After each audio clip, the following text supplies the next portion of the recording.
Okay, thank you for joining me for another episode of Book Talk. This is Eric B, and I want to talk to you a little bit about public transportation. Now, as you know, my second published book, which was published in 2014, is called The Great American Adventures of Modern Big City Railroading. Now, what motivated me to write that book is I have always been a lover of trains. It's something I loved when I was a kid. I never grew out of that love. I only loved trains even more as I gotten older. And granted, I've never owned my own model railroad. That still doesn't change the fact that I continued to love trains, even as I got older. Now, um, my love for public transportation has bled over into my art life.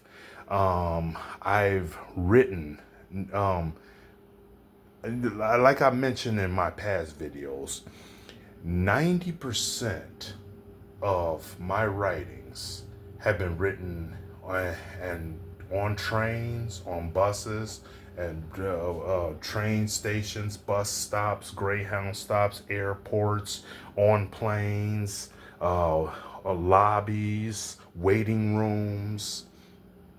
They have not been written at home, sitting in front of a computer. The vast majority of my writings have been written when I'm in some kind of public setting or some kind of setting where that you don't associate with writing.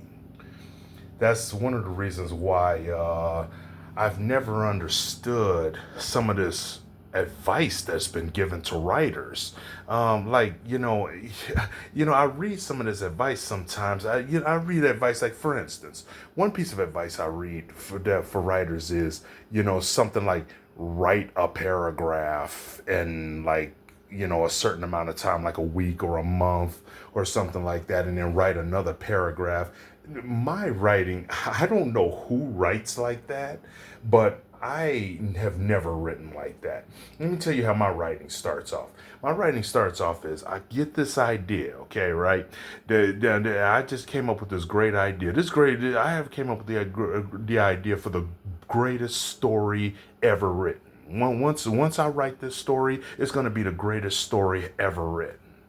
And it's just a flood of ideas that come through my head, and depending on the size of my inspiration at that particular time, maybe it's enough inspiration to fill up 3 to 5 pages, or if it's really raining inside of my head, if the river of inspiration is really flowing, I might even come up with 10 whole pages. Now now now when I say I'm coming up with 3 to 5 pages or 10 pages of initial brainstorming and inspiration, do you think that I'm writing down complete sentences and properly spelled words and well structured paragraphs, and I have all my punctuations and everything right? No, no.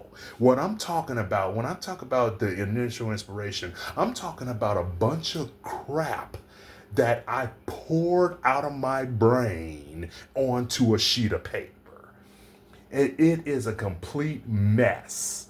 It's a complete mess. Kind of like a rainstorm. Kind of like a rainstorm. Have you ever seen a rainstorm where the rainstorm ended and everything looked nice and neat? No, no. When you see a rainstorm, everything is a mess. Yeah, the dirt and grass is all over the place. The streets look like a mess. Everything's so wet and nasty looking. But the rain was necessary. And same thing with inspiration. Man, whenever my inspiration comes, it creates a hot mess of writings that I have spilled out all over the place. Writings that eventually I'm going to have to clean up and structure. And that's where the railroad has come in for many, many years, the trains, riding trains, is where I have been fixing up a lot of my writings. That's where I take the mess that I created in the initial brainstorming stage and I turn it into coherent coherent sentences, coherent paragraphs, a nice flow of words and ideas, and I create more characters. I create a plot line. I create a beginning, middle, and end. That's why, and going back to what I was bringing up about the advice that is given to all these writers. I don't know. I don't like this, a lot of this advice that I see out there, because it sounds like it's telling writers that you coming up with something nice and neat. You write a paragraph today, or you write a chapter today, or next chapter next. By the way, here go another thing I want to mention. Usually my mess of writing that I create in the brainstorming stage and spend the next 1 or 2 years cleaning up. 1 or 2 years. That's another thing. That's another thing. And there's some of this advice out here is telling people that you're gonna finish this stuff in weeks or months. Let me tell you something. Take it from a guy who has published 5 books. You are not going to fix, and you are not going to create any kind of book that's worth anybody reading in months. You are going to have to be prepared for years, plural. It's going to take years of hard work and dedication. You are going to love writing, or you're not going to write a book that's worth reading. It's as simple as that. It's as simple as that. You are either going to learn to love writing, or you're not going to write a book that's worth reading. That is the bottom line. So I'm telling you this right now, so don't even bother. If you just writing a book just to write a book, don't bother. Don't bother, because you're not going to succeed. I'm telling you right now. You are going to have to be dedicated. I've created, as a writer, I've created so many messes, and it takes a lot of time and energy to clean up these messes. And the railroad has definitely been the place where I've cleaned up a lot of my messes.